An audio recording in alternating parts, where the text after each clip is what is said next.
This is Optimal Living Daily, episode 1947, How to Get More Time in a Day to Achieve Your Goals, Part 1, by Mia of SheDreamsAllDay.com, and I'm Justin Malik. Happy Saturday. Welcome to one of the only podcasts in the world where blogs are narrated to you for free with permission from the authors. It's an award-winning podcast thanks to you. Today I have a bit of a longer post, so I'll read the first half today and then finish the rest for you tomorrow. So with that, let's get right to it and start optimizing your life. How to Get More Time in a Day to Achieve Your Goals, Part 1, by Mia of SheDreamsAllDay.com. Quote, if you want to make good use of your time, you've got to know what's most important, and then give it all you've got. Lee Iacocca. So you want more time in your day? Yes, hello, I see you. Our society's thought to be the number one problem. We want more time. If I only had more time, I would start a side hustle, work out, cook at home and pack healthy lunches, make more time for my friends, go on more dates. The list goes on. We want to do it all and preferably all in one go. And we are so busy. So little time, so much to do. It'd be amazing to magically get a few extra hours every day so we can do more and achieve our goals in life. We would feel less stressed, overwhelmed, and things wouldn't feel as chaotic, right? Unfortunately, that ain't very likely to happen, so we need to figure out how we can manage our time and the 24 hours in a day we were given better. It's totally possible to clock in a couple of more hours in a day. We just need to shift things around a little and prioritize. My favorite time management hacks go as follows. Track your time.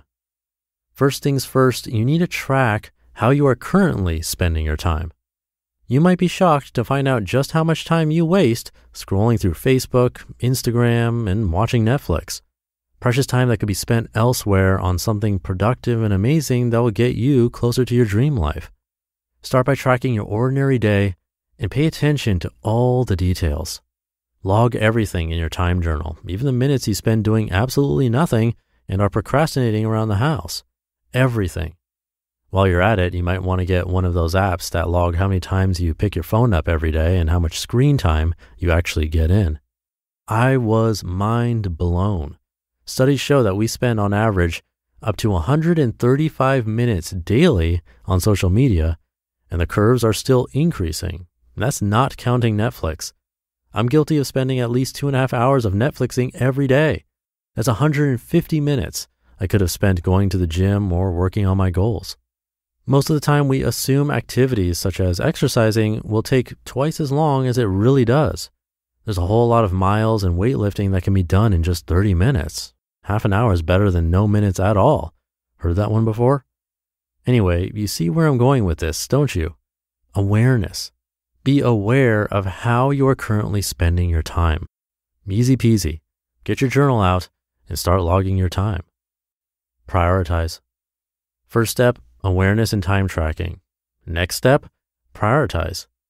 Be aware of how you spend your time and then make the firm decision that you want to change it up and prioritize your time differently. Figure out what you want to spend your time on. What is important to you right now in your life? Let's say you wish to be healthier and lose weight. Exercising daily is your new priority. If it's starting a business, then signing up for a domain in Bluehost is your new priority. Just start. Make the decision, get committed, and change your schedule. Watch 1 hour less of Netflix and do your thing. Time management is not about jamming even more things on your calendar. It's about doing less and making time for the things that support you and make you happy. Savor Sundays. In my world, Sundays are bonus days. I treat Sundays like any other day. Don't get me wrong, I don't head out to my corporate job, but I generally try and get up at 6 a.m. to clock in those extra hours in the morning to work on my number one goal, which is my business, this blog, what you are currently hearing. Sundays equal Mondays.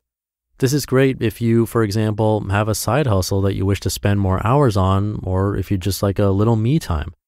Wake up early on Sundays and don't sleep for 12 hours. You'll just be even more tired. Fact. Get the most out of your bonus day.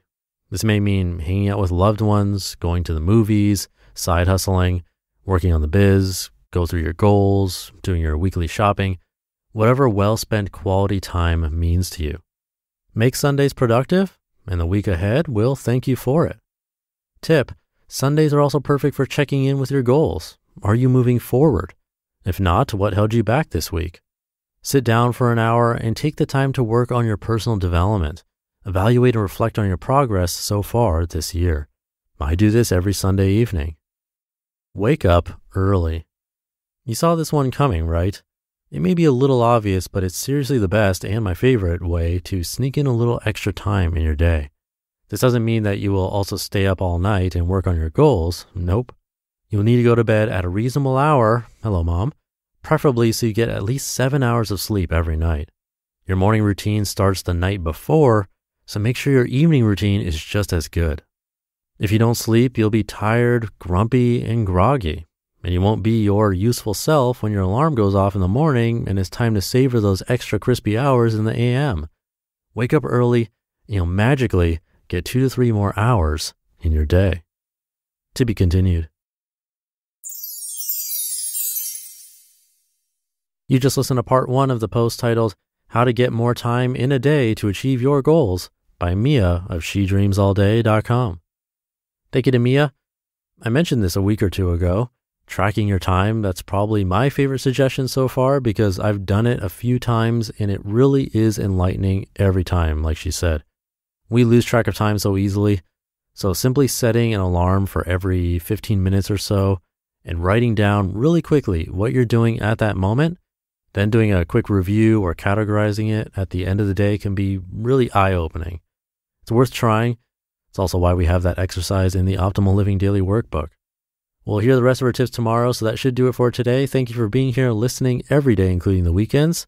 And I'll be back tomorrow to finish up this post, where your optimal life awaits.